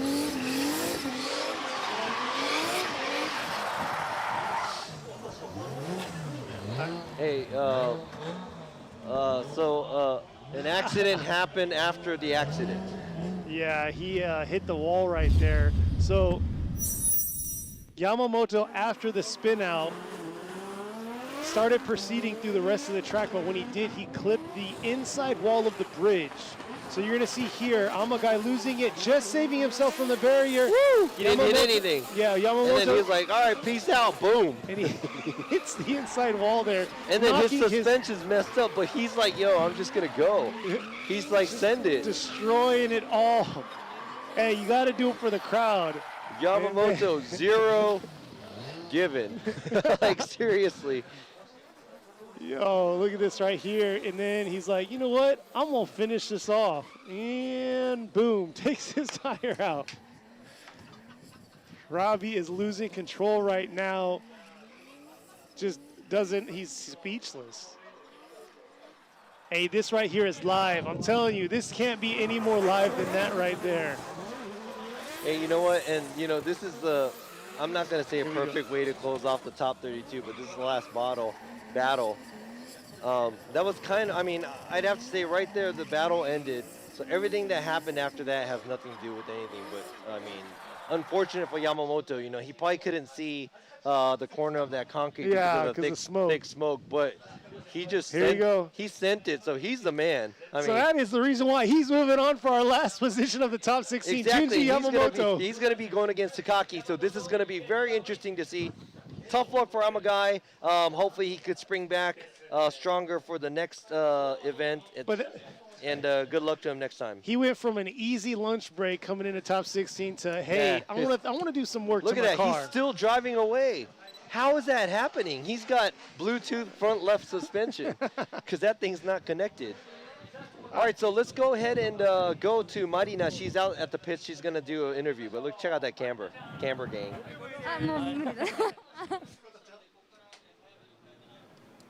はい、ピットのマリリンです。山中真央選手のピットにお邪魔しております。まずはお疲れ様でした。FDJ2 から上がってきて FDJ の四天王とも呼ばれているような感じの日比野哲也選手に勝ったんですけど、今のお気持ちいかがですか？そうですね、本当、日比野選手はもう信用して後追いに行けたんで、いい流れで走らせていただきました。はい。これからまだ勝ち上がっていく自信とか調整とか大丈夫ですか？本当シリーズランキング的にも1桁台に慣れて、ちょっとここら辺で負けるわけにはいかないので、あとその練習日にクラッシュして一生懸命、車の方直していただいたんで、何としても勝ちたいと思います。頑張ってください。若手期待の山中真央選手でした。お返しします。Thank you, Marina, for the interview. Now we talked to the champion of FDJ2 who just moved on and he beat Hibino, and she said, how does it feel to do that? And, he's probably one of the top drivers in the series, and to be able to beat him, how does it feel? And he said, he was able to drive behind Hibino with a lot of trust, so he was able to stick it to him, and, he knows he can't hold back, and he didn't want to hold back. So what he did was he said he's not going to hold back for his next battle. And what's going on? And the girl was there. But yeah, he said he's not going to hold back for his next battle. And, from the practice, he had some issues. The team was able to fix it, and now he is able to come back and drive the car. So he said he wants to move on as far as he can. So good luck to Mao Yamanaka. Yeah, good job. Right now it's 10:45, so we just finished our top 32 and the top 16 ceremony is going to kick off locally 12:30-ish. So we have about an hour and 45 minutes or so of a break. We're going to get something to eat and all that, get some more energy drink in us. But most definitely, Robbie was on the, not the roast session, but you definitely memed him out for Yamamoto, that second part coming into that wall. But I didn't do anything. I'm just sitting here watching. But, accidents happen, and, the drivers are, all you can see is like this much from the helmet, so it's really hard to tell. So you got to give him some credit. He was able to avoid what Amagai did, and unfortunate that, there was smoke there. I just don't like to walk into a dark room and start walking, but Yamamoto didn't care. He was just like, I'm going. Full send. But interesting things happened this time. But, man, I'm telling you, from qualify all the way to top 32, a lot of great battles and a lot of great driving here at Okuibuki. Yes. And I'm really excited. And as you know who I am, I'm not even in a bad mood. I'm in a good mood this event, and probably because of excitement. No, it's being in nature, I think it is. That's what it is. He's in nature, so he's loving it. And then he's got to deal with me all weekend. Yeah, so make sure you're back in about an hour or so, and we're going to be right back with the top 16. We're going to start with the ceremony, and we'll see who the winner is this time.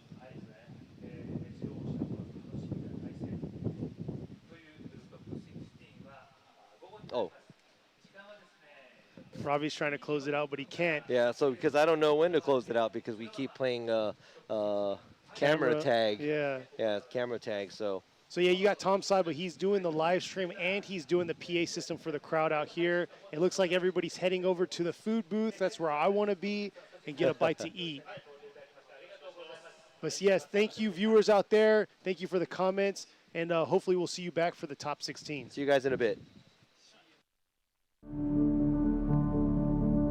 フォーミュラドリフトジャパン革新のカーボンベゼル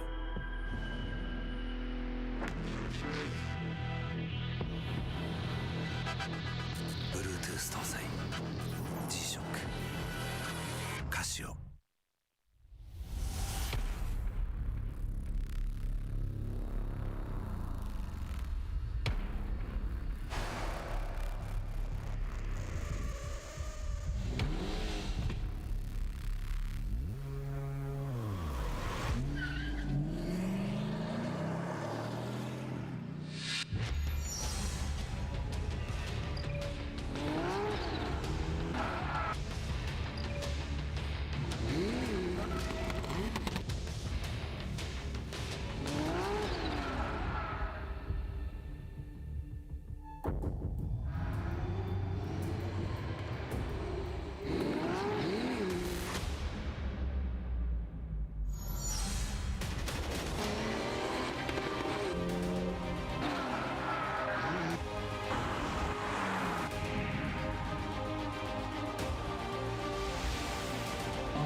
this. Call brilliant.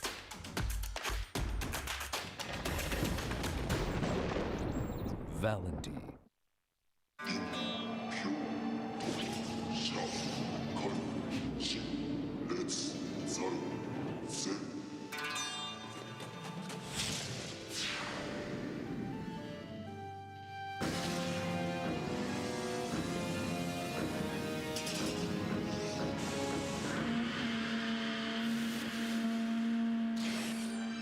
Ultimate lubricant. Mortis.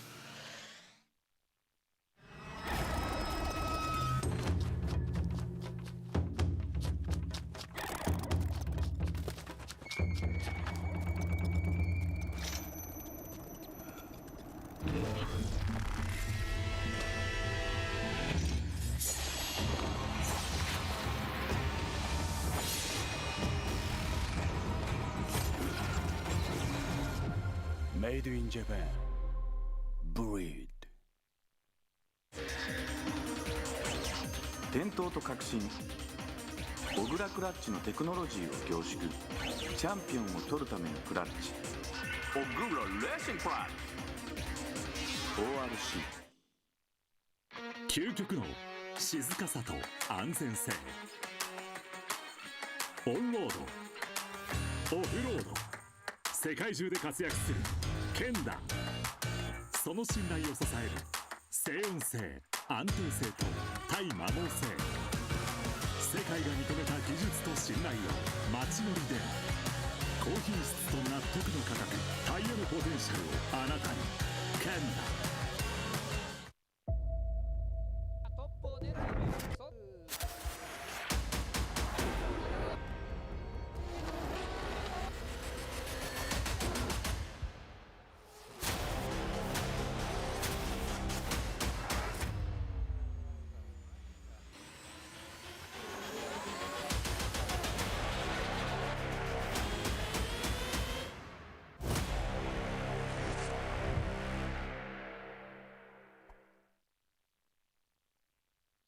What's up, guys? It's Frederick Ospo, and I use RSR suspension on all my drift cars. I love RSR. Iyo RSR Ichiban.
高峰のモーターイベントが3年ぶりに岡山国際サーキットに帰ってくる。